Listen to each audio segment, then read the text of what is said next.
Welcome to the CDP, the Commercial Directors Podcast, where we discuss all things commercial directing, treatments, pitching, problem solving on set, and commercial breakdowns. Now you host Evan Swinehart. 3, 2, 1, talk to me. All right, welcome to the Commercial Directing Podcast. I'm your host, Evan Swinehart, and today we have Elizabeth Archer. I guess first things first, do you go by Elizabeth or Liz? I've been calling you both. I go by Liz. Elizabeth is reserved for my parents. I still professionally on my website, I do Elizabeth Archer because I like the way it looks more than Liz Archer. Okay, cool. Well, I'll make sure to call you Liz. Yes. I don't want to be like your parents here. Yeah, don't trigger me. Yeah, exactly. All right, cool. So Liz, you're kind of the triple threat here. You're repped as a director at Slumber Party. You're repped as a writer and director at 42 Management, and you also are repped by Betterment Society for treatments. Yes. Well, let's just start off. We'll get to all of that stuff, but maybe let's just first talk about how you got into this career and kind of got into directing. Yeah. Well, thank you for having me. First of all, so happy to be here. I went to LMU for film production and screenwriting. It was all about the art of the short film, the silent short film. There was not, as I later discovered, not a whole lot that I learned about commercial directing or music video directing at all. It was all about the narrative, which I think was, really important. And I honestly didn't know that I even wanted to direct comedy until I think I want to say senior year of college. I wrote a thesis film with one of my good friends, Hannah, and we just sat down to write it, and then we were we're gravitating towards comedy, and now it's so funny to look back and be like, what else would I have done except for comedy, in college? But I think a lot of, film school for me was trying to figure out what my taste was and refining that taste and kind of throwing shit at the wall and seeing what stick, and I kept coming back to comedy. So I think it really wasn't until senior year that I discovered the type of genre that I wanted to do. And I also think it's kind of funny because I was a double major in screenwriting. So, but everything I wrote was also comedy, but I hadn't directed comedy until senior year. But yeah, after graduation, as you do, you're like, okay, what's next? Do I work at a restaurant? Do I move home? And I did a little bit of both, but it wasn't until the end of summer that I worked for a commercial rep. She's amazing. She's still in my life. Her name's Dana Balkan. She works over at Resource LA, and I worked as her assistant for about, a month or two. And I just soaked everything up, and she taught me a lot about the commercial world, and she represents other companies or other production companies and post houses and whatnot. And she sent my resume around at the end of summer, and it landed at Pretty Bird, which is a fantastic company out in Culver City. Notably they rep the Daniels, and I started work there in the fall right after graduation. And my friend and I always like to call it that it was like a grad school for us, because I quite literally interviewed for that job, and I did not know what I was interviewing for. The position said development assistant position, and coming off of film school, I'm like, that must be about, reading scripts and, reading. I was so green, clearly, to the commercial world, but I totally fell in love with it, and it was all about, anyway, got the job somehow. Wonderfully. And I was one of Pretty Bird's in-house treatment designers from 2018 to 2021, and learned how to pull images, where to pull images, how to do graphic design, basic Photoshop skills. Again, did not know how to do that in film, wasn't taught that in film school at all, or the art of pitching, and worked there for a couple of years. And it was there that I again really saw for the first time how to direct a commercial, and again was gravitating towards the comedy directors that were repped at Pretty Bird, and kind of fell in love with it, and got to shadow some directors on set, took some out for coffee, was just like, oh, there's a whole, commercials can be funny, and I think I didn't know that at all, except for Super Bowl commercials. We're always like clicking through ads, and this is the first time that I started really paying attention. So yeah, I just worked there Monday through Friday for a couple of years, and then I started saving up on the weekends and going out and shooting really short form content. And after I left Pretty Bird, I made some commercial specs and, blasted those out to companies for the next year after leaving, and eventually landed at Slumber Party, which I'm so grateful for. But it was a lot of learning. After learning for 4 years at college, it was still like, okay, well, now how do I go from the silent short film in film school to how can I make something that's funny and effective in like 15 seconds or less? So that is more or less the story. Totally. Well, there's a lot of good stuff in there. And I mean, yeah, I think like you nailed it, right? Like learning. I think that's what I love about this career is that you're constantly learning, and you never have it figured out. Sometimes I wish it was easier and that you had it figured out, but like there's always so much to learn. Every job I feel like teaches you something different. Well, let's go back to maybe the beginning, right? You kind of talked about going to film school at LMU. What was your experience with film school? Do you think it was worth it? Film school or no film school is always kind of a debate. So what's your thoughts there? I feel like someone who has gone to film school, I don't think you have to go. I think I had to go because I didn't I didn't know anything truly, but I also went to school at a time that we didn't have like TikTok really. And it makes me sound probably a lot older than I am. But I mean, we had like YouTube and whatnot, but now there's so much information accessible, and the cameras on our phones is you can shoot a feature film on your freaking iPhone camera. And also I was also double major in screenwriting, as I said, and this is no shame to the film production department at LMU. It's fantastic, but I think I really, really learned how to write a script at LMU. I think, directing is all about experience, and I think the older I've gotten, and as you said, the more that we, learn, as we will always be learning, I feel like I really, really finally feel like I got to be a better director right after film school and doing a lot of those spec projects or writing my own things and having my friends go out and shoot over the, on the weekends after school. But I mean, so yes and no. I think it was an invaluable experience because of the people I met. And so playing the flip side of that is the people that I still work with today are the people that I met in film school, and that is my film community. And, the people that I'm referring jobs to, the people that I'm hiring for crew, we all kind of did this mass exodus to the east side of LA right after graduating film school. There's I think there's 25, 30 of us out here, and we all still live in Los Feliz in the same area. And whether it's actors or DPs or editors, we all are just this little unit. So I don't know truly where I would be without the people that I met at LMU at all. I don't think I would be the filmmaker I am today. I don't think I would be, I don't know, you grow with it, and we're all, the hope is that we all grow up together in this industry. And so far we've been doing that. So would I go to a traditional 4-year college today if I was graduating from high school? I don't know, but I think maybe a conservatory or doing an AFI type of situation. But I don't know. The answer is no. Yeah, right. Yeah, save your money. Yeah. And put it into a short film probably. Exactly. It's 100%. Yeah, no, I ask myself that a lot too. And I went to a very avant-garde, experimental focused film school, so it was completely worthless. Where did you go? I went to University of Colorado in Boulder, but had a very similar experience where it was um, I met so many good people who I still work with today, right? And tons of contacts. And I mean, I enjoyed the social aspects of college for sure, but it definitely didn't prepare me at all. And like you said, I had no idea commercials were even a thing, or I mean, I knew they were a thing, but I didn't know advertising would be what my life would turn into in a way. But yeah, I guess I'm just curious if you were to give advice to maybe somebody who's in film school or thinking about going into film school, is there anything you would tell them to do maybe like that you didn't do?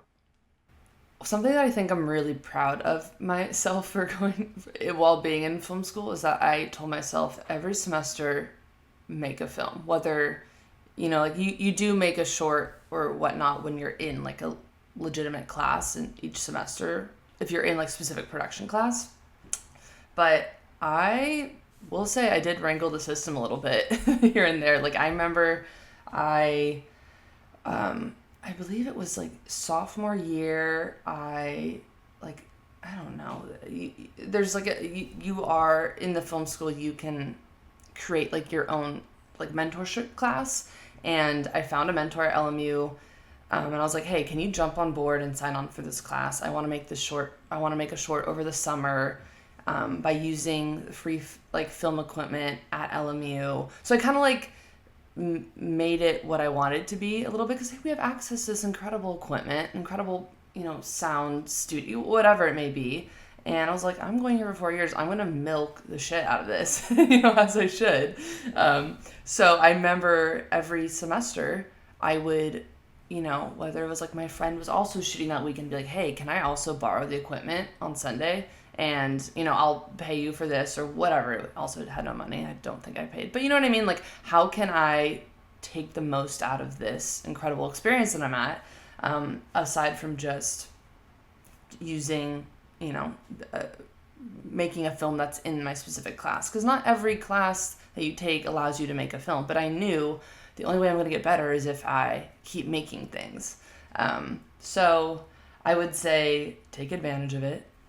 Be scrappy, figure out how to just keep making things. And then the other advice I would give is like, it's okay to make bad things. You will, like, I don't know, like I'm not everything I direct is incredible. I don't think anyone can, I think any artist can, I don't think that's a hard time for any time, or I think it'd be hard for any artist to look at their stuff and be like, this is amazing. But I do think there's just, as we said, we're always learning and we're always growing, and our palette is always changing. And so I think, letting the ego go a little bit of like, you're going to make a lot of bad things and that's okay. But then you're making a lot of bad things to be better. So Totally. Well, especially as a commercial director, you're going to make a lot of shitty stuff. oh my God. Things that no one will ever see, buried deep in Vimeo. Removed from Vimeo. Yep. Yeah, that's I had a DP once who I worked with a bunch, and he was like, you're never like panicked. You're just always like so chill. And he was like, I'm like suffering from like just so much anxiety from like work. And I was like, yeah, I think it's because I have this view that, most people aren't like, we're just making shit no one's ever gonna even watch. You know what I mean? So there's, I thought like the stakes are pretty low. Or like Totally. my kids, I like once my commercial showed up on like Hulu or something, and like my oldest son just pressed the skip on it. I was like, no, no, no. I'm like, Wait. that paid for like this house, and you're just skipping over this shit, Well, I think that brings up a good point too. It's like, I don't know, like once we emerge, I think the first couple of years after college, I think we could get away with everyone working for free together. And then, you're a couple years out, you're like, nah, I need to pay everyone, obviously. But I think my friends and I always talk about this, like, especially with directing now, like, sometimes it's going to be a lot of expensive experiments because you're I've self-fund, like, no one's giving me the money to do any specs. Like, it's all from savings or, working at Pretty Bird or my freelance money, whatever it is. But sometimes you will invest in things and they will still not be good. But I still have to like have the silver lining behind all of that and be like, okay, what did we take away from this? And what can I be better about next time? That was like a year and a half ago. I did some specs and some of them were good, some of them weren't. And then had to be like, okay, that was, $5,000 and just, it will be fine because you will book a commercial and that will pay for all of it. You know what I mean? So I think that's the hard thing about like, if you're a writer, you're an actor, like, unless you're funding your own things, you can write for free, you can audition for free. You know what I mean? So I think with directing, it's really, really difficult to, again, I say this because I'm not, and I could be going out shooting on my iPhone, but the traditionalist in me is like, no, I want a whole crew. I want a crew. And I think that's different than going around and shooting on your iPhone. I really do believe that. Yeah. Yeah, totally. No, I agree. I mean, there's such a awesome energy with a crew, right? And at the end of the day, like, I mean, you can make iPhone stuff look great, but I think just having the right gear goes a really long way in adding that production value. And that's ideally, if you're making a spec, what's going to help you kind of get noticed a little bit more as well. Yeah, and as a director, the skill set you learn with talking to a whole crew and talking, like that's again, it's going to be different than if you're on an iPhone. It really is. Yeah. Totally. Well, let's talk about your time at Pretty Bird. So you got out of film school, and then got into Pretty Bird, which kind of to me seems like such an amazing way to get into directing. Yeah. Because again, like, okay, we don't even know at the beginning, maybe advertising and commercials is a route, and then to know that you have to do these treatments to get all these jobs. It took me years to figure out how to write a treatment, or that I even needed a treatment, or like how to even put my reel together. Um, so like, talk about that process at Pretty Bird, and just like, you know, you were writing treatments for other directors, correct? I was doing treatment design and image pulling, but I write my own treatments. Cool. So like, then there's that world, right, where it's like these directors aren't even writing their own stuff or designing it. It's a different company. So Yeah. talk us through like what that process was like. Okay, like if somebody was coming to Pretty Bird or one of these companies to do a treatment, can you just kind of like talk us through how that all goes? Yeah, definitely. So at Pretty Bird, you have like three or four in-house image designers and graphic designers. And of course, when it's really slammed, they will hire out freelancers to come in and supplement what you're doing on a day-to-day basis. Now I am that person that is coming in to help supplement a production company. But yeah, you'd come in and, at a place as big as Pretty Bird, you have multiple jobs flying around all day, every day. And I think what I think I really learned there was how to be good and quick.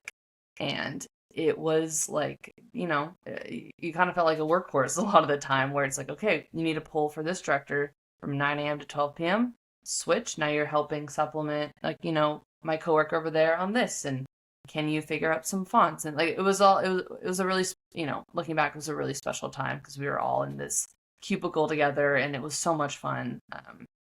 Really hard, but also really fun, because all of us who were hired to work there were also all wanted to be directors. So I think it was really fun because you were constantly being inspired by what's coming in.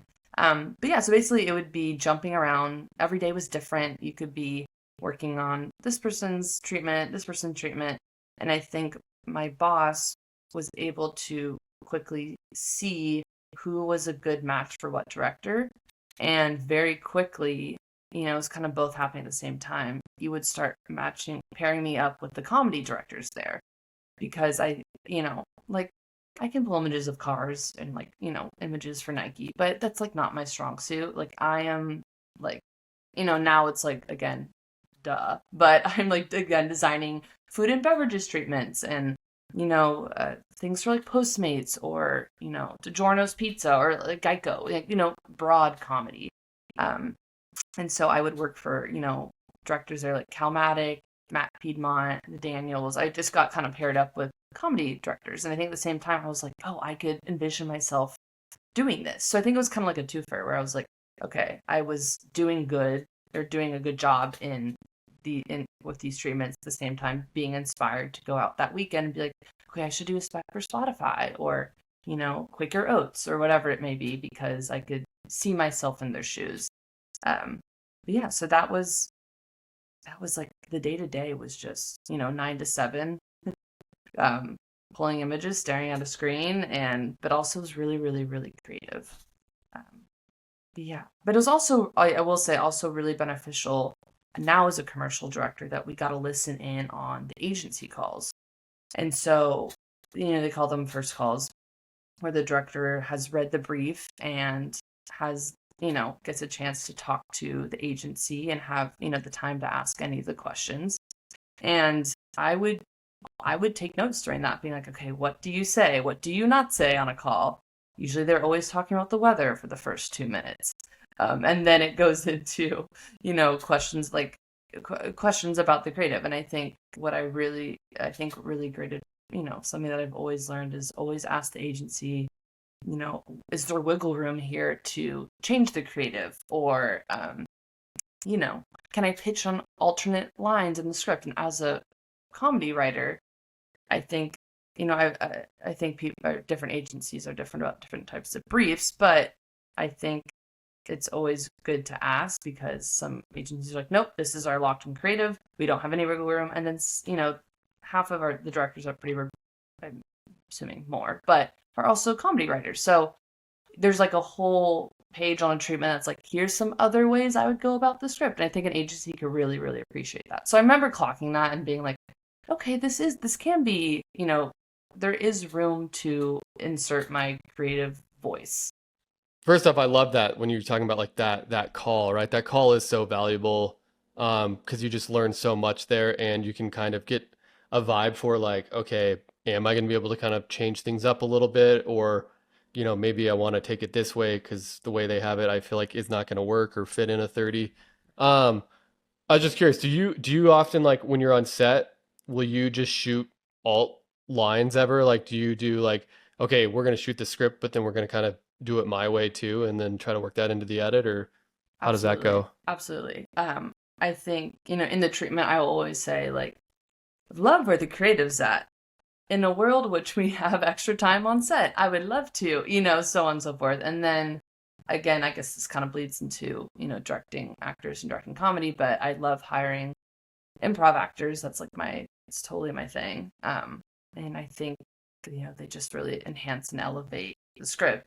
Again, I will say agencies and brands, well, they want to know what you're gonna be saying on set, obviously, and obviously they will have final say in the edit. But at least letting them know, like, hey, we are gonna shoot out a couple extra lines, just and giving them alt edits too when you are going through all the passes, saying like, here's what we did, here's what we captured today from the script, but also here's some alternate lines. You will be surprised. Totally. Yeah, there's a lot of ass kissing I've noticed in the treatments. Oh, yeah.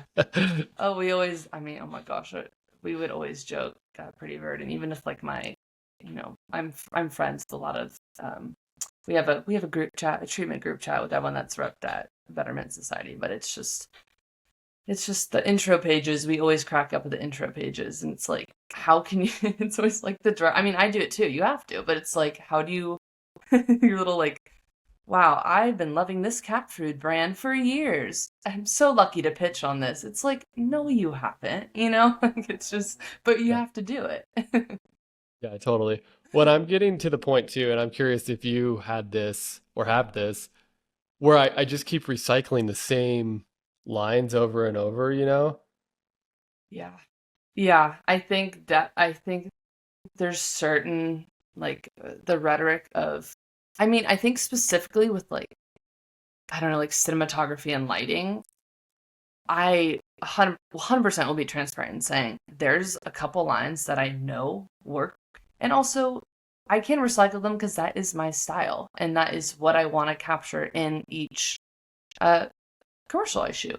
The creative will change. Like, obviously, there's differences, but especially with like my page about like hiring actors, or my page about cinematography and lighting, like, those things are going to be pretty much set in stone with each thing I pitch. And that is okay, because that is who I am. And someone at Pretty Bird, I believe, told me really early on, like, to be a great commercial director is to be specific, and to honor what, I'm not over here, directing a comedy commercial and then turning around and, I don't know, directing, like what's that, like a whiskey, like a whiskey commercial, and it's like moody and like we're underwater in a pool. Like, Right. I'm very specific, and so that's not going to change on treatment. Yeah. No, that's awesome. That's great advice. So really quick, going back. So okay, so you do the call, right, with the agency. Yes. And then does the director then basically tell you, like, how involved is the director then through that process with you guys? So it's a funny question because it really runs the spectrum. My philosophy is that a great director will be will be incredibly involved. I I write my own treatments, but also, sometimes you don't have the time to sit down and, I don't know, like you could be bidding on a couple projects at a time. You could be out of town. Like the last commercial I bid on, I was at one of my best friend's wedding. And so I was like, yep, I got to hire out. But I'm going to sit down and write out an outline in the hotel room, like everything that I want the writer to touch on. But I think it's very clear. I think it's very, very clear when a director is not involved. And, I will say we saw it at Pretty Bird. I see it day to day working as a freelancer. Unless you have a hand in the pre-production process, I think it sounds very fake and phony when you don't have a very clear vision. But a lot of the directors I did get to work with at Pretty Bird really did care about the commercials they were working on. So the director will get on a call with the treatment writer and, flesh out, their point of view in the commercial, their take on it. And then the writer, they're a great writer, will go off and, run it out or write it out, sorry. And then, then like put it on a Google Doc or whatnot. And then the director will come in and like write some notes here and there, like change this, go in and rewrite their own thing. And typically, like now I always have a call with the director as a freelancer, always like in the morning, be like, okay, like what images are you looking for? What's your style? But if you're in-house, I will never directly talk to the director from my experience as an image designer, graphic designer. Yeah. When we talk about learning, like I just feel like that's like such an awesome way to learn. I mean, not only just to get a head start on the treatments, but just to like kind of like dive into the brains of these directors. I mean, that's the whole reason I'm kind of doing this podcast, is just to try to get all your darkest, deepest directing secrets. But what would you say is like one of the biggest things you took away from or you take away from writing treatments and working with other directors? I think it's probably what I already said, is like, if you can, always write your own treatment. I really, really, or just be respectful to the people you are hiring out to work for you. Is like, I will always, and I think that's like a really wonderful thing about, like, as someone who now hires people to work for me, is I know how hard that job is, and they're trying to get into your brain and see what it is that your point of view on the project. And I think that can be really hard, especially when you're hiring out freelancers that you've never worked with before, which happens all the time. So I will always like do my own image pool, whether it's like 10 images, 15 images. I will always send the night before, because as I know, sometimes directors are not, most of them, sounds bad, a lot of them aren't as prepared as you think they would be. So you're getting image notes at like 12 p.m. halfway through a workday. So I will always say, send the night before to your freelancer. It's just respectful. Like what you're looking for, very specific. I will also recommend sending like an image puller to the director halfway through the day as well, to be like, hey, temp check, how am I doing? Keep me on path, or keep me on the right path. And say thank you. It goes a long way. It's really, really hard. It's really, really hard. So, yeah. Yeah, definitely is hard work. What would you say is the most important thing about a like good treatment? Like, what do you think all good treatments have? Like, you've mentioned image pulls a few times, and I know we talked about that before. But like, yeah, what is the one thing that you're like, this is probably the most important thing in a good treatment? I think there's a couple things, and some of them sound really silly, but I think less is more. If you have, I'm not like this, but a lot of directors I know do like full bleed images per page. That's not my style. But there is I can see why people do that, because you're not clogging the system with a whole bunch of images. I lean towards more images, but less is more always. I would say, yeah, keep it simple. Like, you don't want to read a 60-page treatment. No one wants to read a 60-page treatment. I always try to keep my treatments between 20 and 30 pages, closer to 20. A lot of people, or not a lot of people, a lot of directors or, designers, directors, they keep the font really small, where no one wants, again, same space, no one wants to read a treatment that has like 12-point font. So I would say less is more in terms of images. Keep it succinct, very clear. References are great. And then there's one other thing, but I'm blanking. But I think those, less is more. I think that's a great thesis statement. And then do you have a process that you would be willing to share? Like, is there like every time you sit down, you're like, you have like a checklist or whatever that you kind of go through? I don't have a checklist. I think as someone who is very visual and is an image puller, I will always read a brief, make my notes, and after the first call, I have my questions. I will always do an image pull that I will send to the person that I'm hiring out. I think it's good for me to, just like get inspiration, like as we all do. Like I go certain resources or places. Even honestly, Pinterest, fantastic. Pinterest has a whole bunch of. I honestly recently learned this like last month. Pinterest has a great job of recommending other commercials that are in the same wheelhouse. Again, it sounds really silly and like, of course, but I just like didn't, we have all of our basic resources that I'm sure we'll talk about later, but that's been a great hack for me. And then of course I will go and write out other alternative lines in the script if I'm able to do that. And then I think a big thing, which again kind of weaves into the directing comedy aspect of this podcast, but I sit down and I time it out on my phone, which again sounds like a no-brainer, but sometimes a lot of these agencies, or I've had the experience where some people haven't even timed it out. And so you're looking at a script that's like, they're going for a 15 and it's reading like a 30. And you're like, oh, I don't know if you've really, timed it out. Like, and then especially in comedy, it's all about tone and pacing and timing and comedic timing.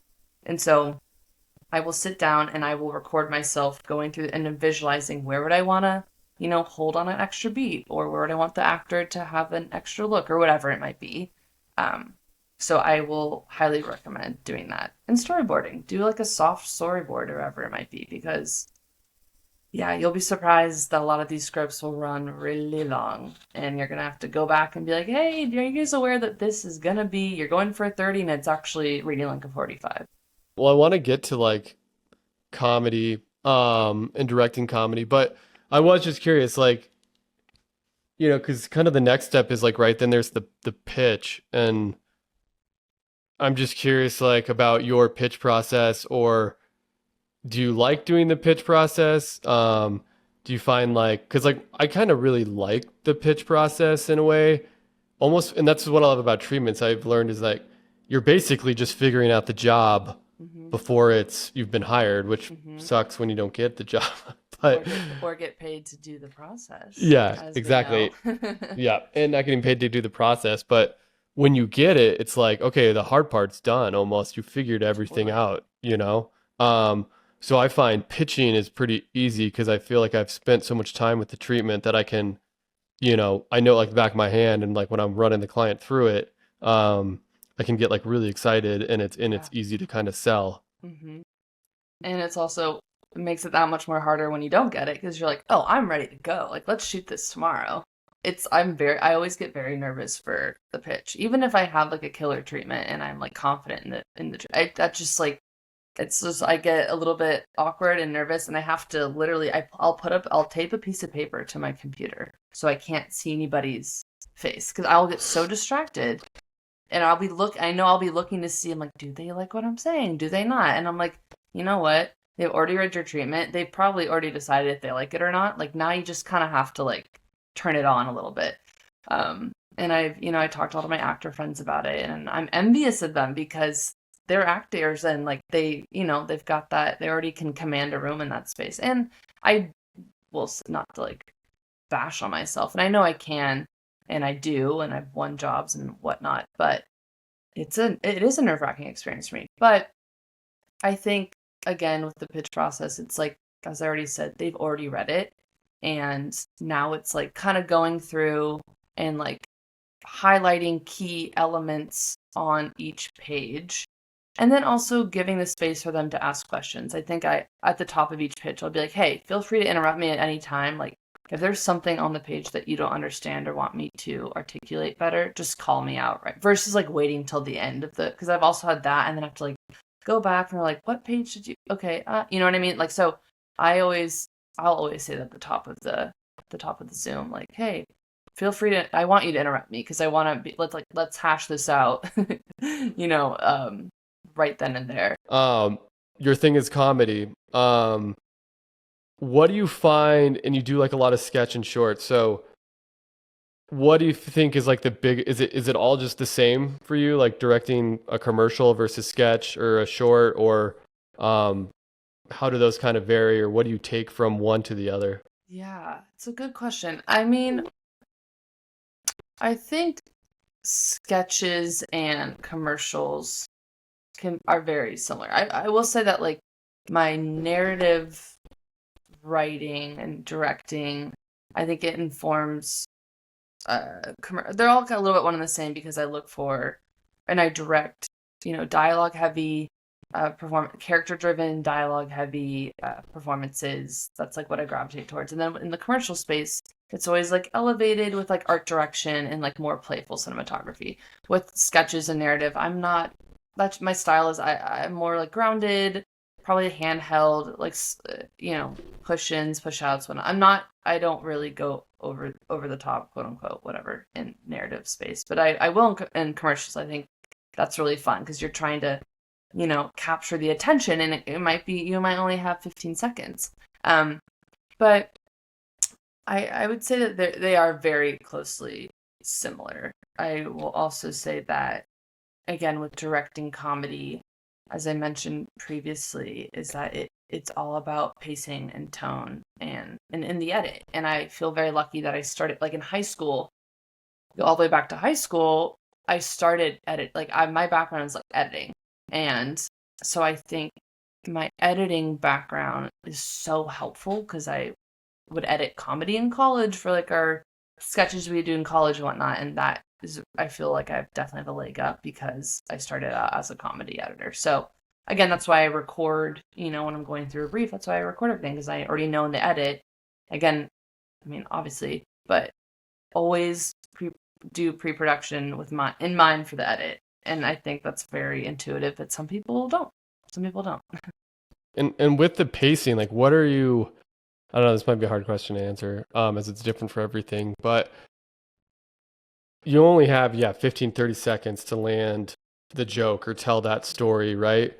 So what are you looking for in pacing, or are there red flags that you know, like, okay, if this happens, like we got to change something up? Yeah, I mean, I think this is just from experience, that the fewer camera setups, the better for comedy. Because again, it's all in the comedy, you're going for reaction. Similar to horror, you're going for a jump scare. You're going for the reaction. How can we make our audience laugh? And I think if you let the camera linger on an actor, I think whether it's like having like awkward space, if that's what the script calls for, I think that I just know that if you're trying to oversaturate or complicate the commercial with a bunch of complicated camera moves, it's just not going to be funny. And we're watching to laugh.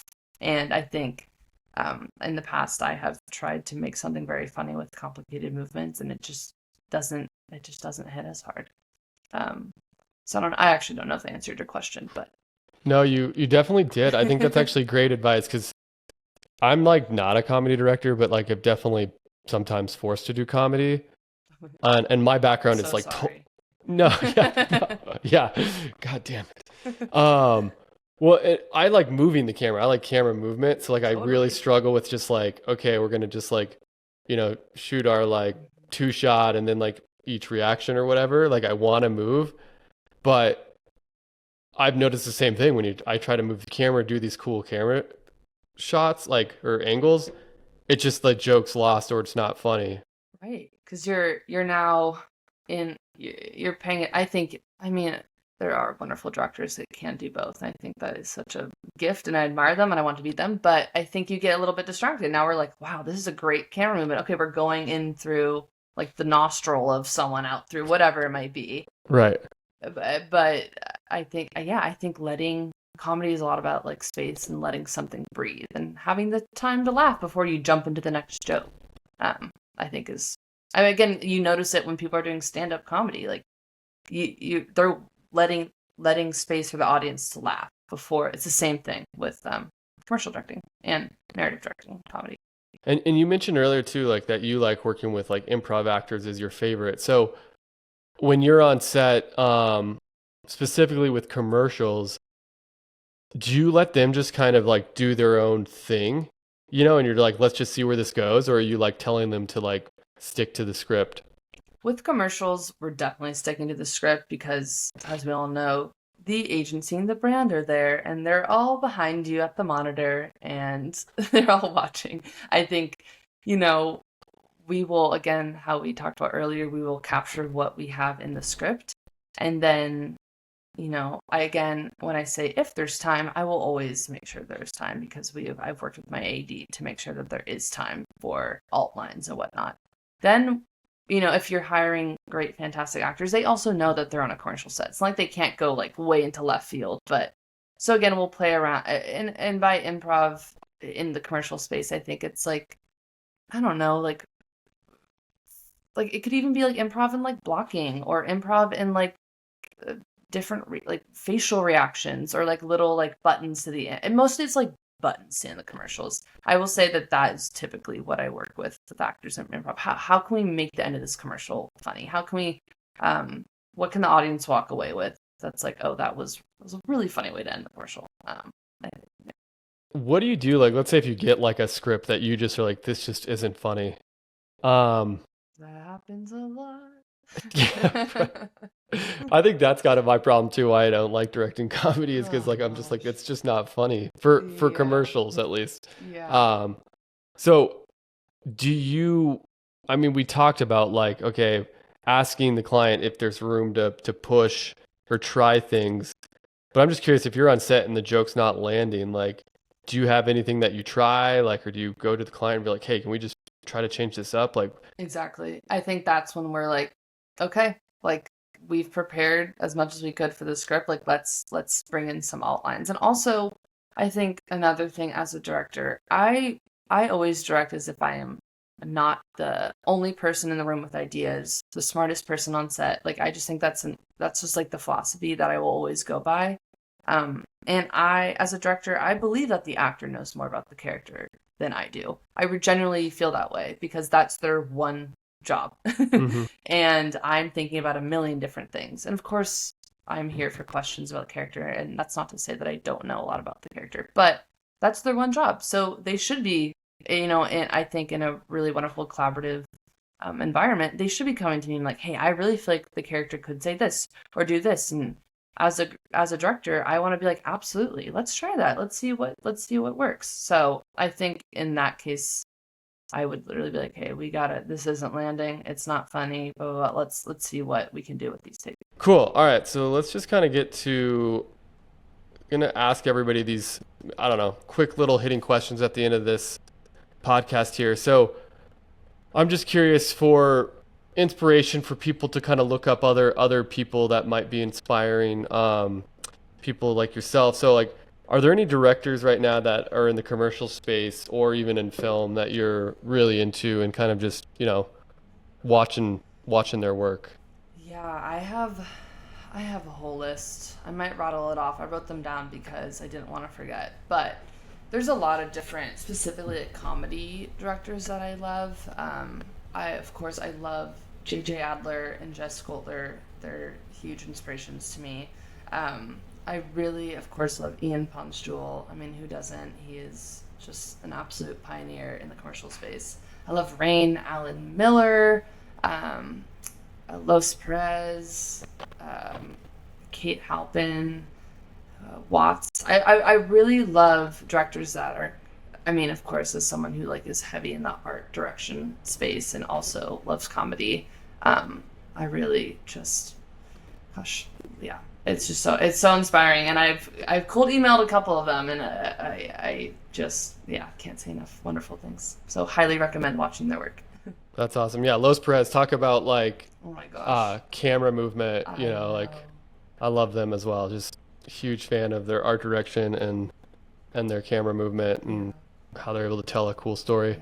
Yeah. And Cool. So next one is kind of like what's inspiring you today, like outside your craft. Like it could be like music, sports. Like kind of what are you into that helps you kind of refresh.